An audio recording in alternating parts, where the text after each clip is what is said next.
Today, we're going to look at one of the most unbelievable revenge stories I've ever come across, but you won't even know that it's a revenge story until the very end. But before we get into that story, if you're a fan of the strange, dark, and mysterious delivered in story format, then you've come to the right place because that's all we do, and we upload once a week. So, if that's of interest to you, the next time the like button is out of town, secretly bug their house with cameras and microphones, and then live stream those feeds on the billboards in Times Square, New York. Also, please subscribe to our channel and turn on all notifications so you don't miss any of our weekly uploads. Okay, let's get into today's story. In the early evening of May 7th, 2008, a 65-year-old woman named Zivana Temolkoska walked around her kitchen inside of her apartment in the little southeastern European city of Kisevo. Kisevo is a quiet place at the base of this huge mountain in northern Macedonia, and while it's totally beautiful, it's utterly remote, and basically nothing really of note happens here. Zivana cleaned houses for a living, but on this particular day, she was on a day off, and so she was just kind of hanging out at her apartment, waiting for her adult son, named Zoran, to come home. It was a beautiful, warm evening that night, and so Zivana had the windows in the kitchen open as she walked around making herself something to eat, and at some point, as she was doing this, she heard her phone ring. And so she grabbed it and answered, and she heard the sound of her friend on the other line. But her friend's voice sounded strange. It was strained and very uncomfortable, and she was asking Zivana if she was paying attention to the news right now. Did she have the radio on or the TV? And Zivana was like, no, why? And the friend would tell her that all over the news right now, there was this huge, terrible traffic accident that had happened in their town, and unfortunately, Zivana's son, Zoran, who she was waiting for to come home, was apparently involved in this accident. Zivana let out a strangled cry when she heard this, and then just dropped what she was using to make food and turned and ran out the door. And when she did, her neighbor who was outside saw her emerge and yelled out to her, hey, is everything okay? And Zivana, as she literally just continued running towards the road, she basically blurted out to the neighbor that her son was hurt and she was going to the hospital. And this neighbor watched as Zivana just ran down the road, turned the corner, and disappeared. Zivana did not have a car of her own, and so literally she was going to run to the hospital to make sure her son was okay. A little while later, that same neighbor who had just watched Zivana disappear around the corner heard a knock on their door. And so the neighbor went to the door, they opened it up, and they were totally shocked at who they saw standing outside. It was Zivana's son, Zoran, who did not appear to be hurt in any way. But before the neighbor could ask any questions about this, Zoran, who looked visibly confused, said to the neighbor, hey, have you seen my mom? We were supposed to meet and have dinner together, and it's just totally unlike her to disappear without telling me where she was going. The neighbor just stared at Zoran for a second, having no idea what was going on here, and then the neighbor was like, well, wait a minute, Zoran, were you in a car accident? And Zoran's like, no, what are you talking about? And then the neighbor kind of filled Zoran in about how they had seen his mother run outside, and she had mentioned how her son had been in this car accident, and she literally ran to the hospital. Zoran was just as mystified by this as the neighbor was, and so Zoran just grabbed his phone and called the hospital to see if his mother was there.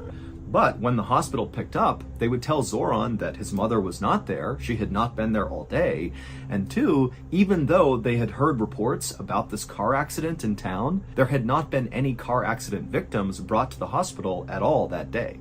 And so by the end of that night, when Zoran really had no idea what had happened to his mom, where she was, or what was going on with this car accident thing, he just did the only thing he could think to do, which was go to the police and report his mother missing. 9 days later, on May 16th, when still Zivana was missing and the police had no idea what happened to her, there were no new leads, nothing, on this day, a 56-year-old reporter named Vlado Teneski, who actually happened to live not that far away from where Zivana lived, he got a call from one of his police sources. And the source would tell him that Zivana had actually just been found, even though this was not public information, and unfortunately, Zivana was dead. Her body, which had been beaten and strangled and stabbed, had been found wrapped up in plastic and dumped in this illegal dumping area not far from the town's football stadium. The source told Vlado that when her body was searched, they discovered she still had valuables on her person, and so that kind of ruled out the possibility that this was a robbery gone wrong, which was the initial theory about what they were seeing. However, when police had done an initial probe into Zavana's life to figure out who this victim was, they discovered that she was just this poor old cleaning lady who had no enemies to speak of, and so it really just made no sense that she was the victim of such an obviously brutal and intimate murder that was not financially motivated, at least not on the surface. Vlado thanked his source for all the information and then hung up. Vlado's source had sounded really shocked by this murder as he was telling Vlado, but now, as Vlado was sitting here thinking about what he had just been told, he wasn't really shocked as much as he was suspicious. He felt like something just was off about this murder. Maybe Zavana appeared to be this poor old cleaning lady with no enemies, but in reality, maybe that wasn't who she was. Maybe she was leading a secret life that got her killed. Or maybe she had stumbled upon something she was not supposed to see and that got her killed. Vlado had no idea, but he just felt like, there's something off about this and it needs to be investigated. Now, Vlado had a reputation in town for being this very aggressive and kind of fearless journalist who had no problem diving headfirst into some of these really murky stories that could involve corruption or misuse of power, and he would get to the bottom of it, and he would publish these articles where he spoke really critically about the government, about police, about anybody really who was in a position of power. But as a result of conducting himself this way, over his 30-year career, Vlado had been threatened with violence many, many times for things he had written or things he was about to write. But even though Vlado knew this Zavana murder case had the potential to once again put him in hot water with the powers that be, he still felt like it was his responsibility to dive into this thing and get to the truth. So, feeling determined, Vlado grabbed his notebook and pen, and he walked out the front door of his house, and he made the several-minute-long walk over to Zavana's house.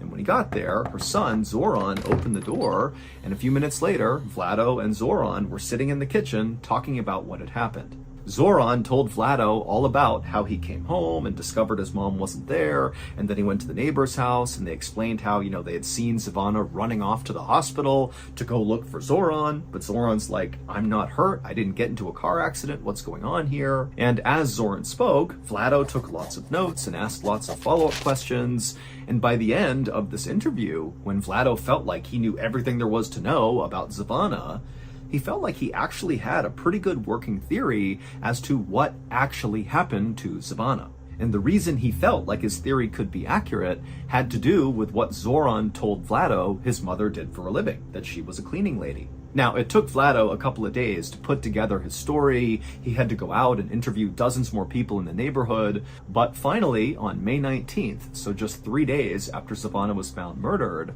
Vlado published a story in the newspaper. And the story's explosive headline read, "A Serial Killer Stalks Kosovo."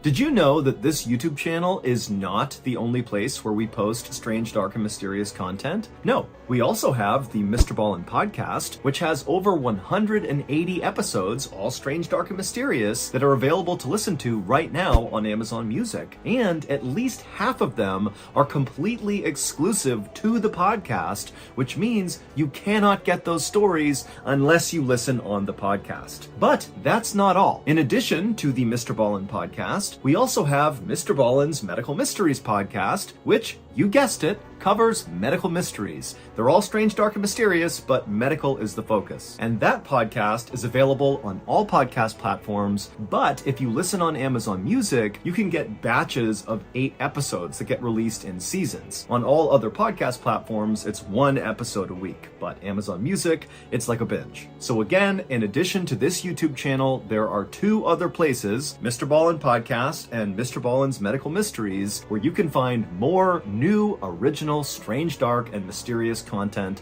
Go check them out.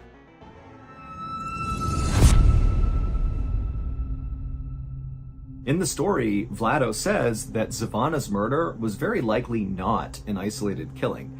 Instead, her murder was likely linked to 2 other murders of 2 other women. And these 2 other victims looked an awful lot like Zavana, literally. They were poor, older women who were also cleaning ladies. And so that was why when Vlado was talking to Zoran, and Zoran described how his mother was, what she did for work, what she looked like, that Vlado started to remember these other victims, and he put it all together. The other two victims were 64-year-old Mitra Simjanoska, who was murdered in 2005, and the other victim was 56-year-old Lubitsa Lukoska, who was murdered in 2007. Now, Vlado's story was totally explosive because what he's saying is that there is a serial killer that is on the loose in this town. But this story was also highly explosive because Vlado spoke very critically about the police who were involved in this investigation. Specifically, he pointed out that the 05 and 07 murders of those two other women, those had been totally mishandled because arrests had been made in at least one of those cases, and clearly whoever they arrested was innocent here. And so the police just totally dropped the ball, at least in Vlado's opinion. And when the police read Vlado's story, they were very upset at him because he was so critical of them. However, the police also did see that Vlado had managed to uncover a lot of new details from all of his interviews with witnesses and people in the neighborhood that did seem to paint a picture of this potentially really being a serial killer, not individual isolated killings. And so the police, based on Vlado's story, would actually begin investigating a serial killer in their midst. They linked all three murders and they began basically a new investigation. However, at the same time they began this new investigation, Vlado began to notice that he was being tailed all the time by police. He would be out in town doing his job, reporting and interviewing people, and there'd just be a police officer standing somewhere in the distance watching him. But Vlado had anticipated that no matter what, he was likely going to face some sort of blowback from the police, and so he just kind of accepted that they were going to watch him and maybe try to intimidate him, but it wasn't going to bother him because he had done his job, he had reported the story the best that he could, and if they wanted to watch him from a distance, they could do that. By early June, so about 2 weeks after Zavana had been found murdered, the police, in this new serial killer investigation they were doing, had narrowed down their suspect pool, which was in the hundreds, down to just 3 people, and they felt like they were very close to making an arrest. About a month later, on June 20th, so by this point Vlado is still being trailed by police all the time, but the police have not come out publicly and said anything about the serial killer case. They're just continuing their investigation. But on this day, June 20th, Vlado's editor at the newspaper got a call from a police officer telling the editor they were about to make an arrest in the serial killer case. And as soon as their conversation ended, the editor called Vlado to tell him the news. But when he called Vlado, Vlado didn't pick up, which was very unusual. Vlado always answered his calls. And the editor was also thinking to himself how strange it was that this officer had contacted him and not Vlado. Like, why aren't you going to the guy writing the stories and telling him about this new development? Why are you coming to me? The editor would continue to try calling Vlado several more times, but Vlado never answered. And so ultimately, the editor just kind of assumed that Vlado must be busy, interviewing someone, or maybe more likely, he had already learned about this imminent arrest, and he was on scene, ready to capture in real time this arrest that was about to take place. Meanwhile, on a quiet street in Kosovo, the police had surrounded this very modest 2-story home that was very overgrown out front. It was surrounded by tall fir trees, and all the windows had heavy drapes covering them up. And then once the police felt like they had totally surrounded this building, a team of officers walked up onto the porch and knocked on the door and yelled out that they were police and whoever was inside to come out with their hands up. And for a moment, it was just totally silent and tense. And then the police on the porch heard footsteps inside the house. They had their guns ready to go, and then the door slowly opened up, and this man, who seemed very unthreatening and kind of confused, stepped out onto the porch, and the police immediately arrested him and took him away. A few minutes later, back at the newspaper headquarters, Vlado's editor got another phone call. And when he answered, it was the same police officer who had called before to warn him about this upcoming arrest. Except this time, the officer was calling to say the arrest had been made, they had caught their serial killer, and then he told the editor the name of the person they arrested. And when the editor heard the name, he dropped the phone in shock. The serial killer was Vlado. It would turn out that Vlado appeared very professional and calm on the outside, but inside, he was full of rage, specifically at his mother, who he viewed as this terrible, cruel person. And after she died in 2002, Vlado became obsessed with this idea of getting revenge on his deceased mother. And the way he decided he would do that would be by killing random women who just kind of looked and seemed an awful lot like his mother, i.e., they were poor, older, and cleaning ladies. His 3 victims, Mitra in 2005, Lubitsa in 2007, and Zvana in 2008, had all personally known Vlado's mother. And so Vlado had actually used that connection to gain each of his victims' trust, and then once he had their trust, he would lure them away to strangle, stab, and beat them to death. In Vlado's explosive newspaper story, he lied about a whole bunch of things just to throw the police off. Like, for example, he made up that he spoke to a witness who claimed to have seen Zvana get into a car with 2 men right before she vanished. Vlado did not see that. That was just a total lie designed to confuse the police. Vlado had also been the one to plant that story on the radio about Zvana's son, Zoran, being in this terrible accident. That had caused Zvana to run out of her house and be vulnerable to be scooped up and killed, which is exactly what Vlado wanted. He had called the radio station and told them about this accident, and because he had previously worked for that radio station, they believed him without doing any fact-checking and broadcast the story. And so really that whole radio broadcast was just a very intentional trap by Vlado to kill Zvana. But what ultimately got Vlado caught was in the article he wrote, he left in some really specific details that the police had not revealed to the public. And so basically by including these in the story, it meant Vlado had an inside scoop into what was really going on. Like, for example, Vlado said that all 3 of these women who had been killed by the serial killer had been strangled to death by telephone cords that were left at the scene. But again, the police had not revealed that to the public, and so when they read the story, they actually became very suspicious of Vlado and thought he could be involved in these murders. And so when Vlado felt like the police were trailing him just to intimidate him, in reality, the police were trailing Vlado because they thought he could be the murderer, and eventually, when they got a DNA sample from Vlado, it was confirmed that their suspicions were right. He was the killer. After Vlado's arrest, he was immediately charged with 2 of the 3 murders, and the police were getting ready to charge him with the 3rd, and they were even looking at a 4th victim, potentially, that maybe Vlado had killed as well, but they weren't entirely sure yet. But on June 23rd, so just 3 days after Vlado's arrest, he died in jail in a way that really didn't make any sense. Vlado had drowned in a small bucket of water inside of his jail cell while there were 3 other people inside of that jail cell with him who all said they didn't notice it happening. Officially, Vlado's death was ruled a suicide, and after his death, all of the murder investigations were closed.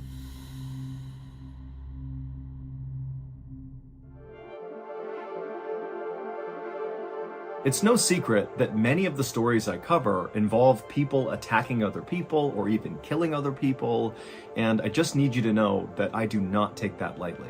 The people in these stories are real. They had real families and friends. They had jobs, careers, ambitions, goals, good days, bad days. I mean, they were just like us. But unfortunately, the way the media often portrays violent crime is the focus of the news coverage is on the perpetrator or perpetrators and not on the actual victim or victims or their families. When the news coverage fades about the crime, the victim and their families are just kind of forgotten about, until now. The Mr. Ballin Foundation, which was founded in 2022, exists solely to honor and support victims of violent crime as well as their families. And because the operational expenses of the Mr. Ballin Foundation are funded entirely by Ballin Studios, it means charitable donations that come into the foundation go 100% to the cause. Not 99%, not 98%, 100%. Your money that comes in, it goes right out the door to the cause. And this year, in 2023 alone,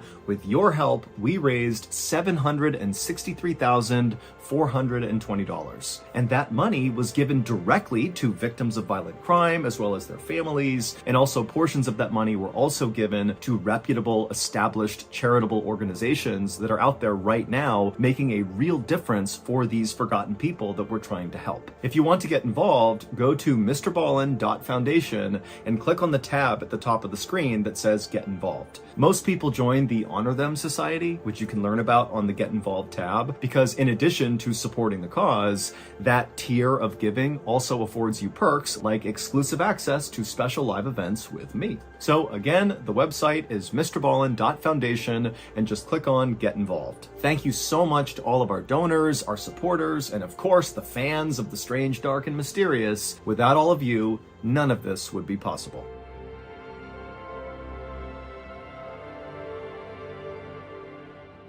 So that's going to do it. If you enjoyed today's story, be sure to check out our podcast called the Mr. Ballin Podcast, where we have hundreds more stories, a lot like this one, but many of them are only available on the podcast. Again, it's called the Mr. Ballin Podcast, and it's available exclusively on Amazon Music.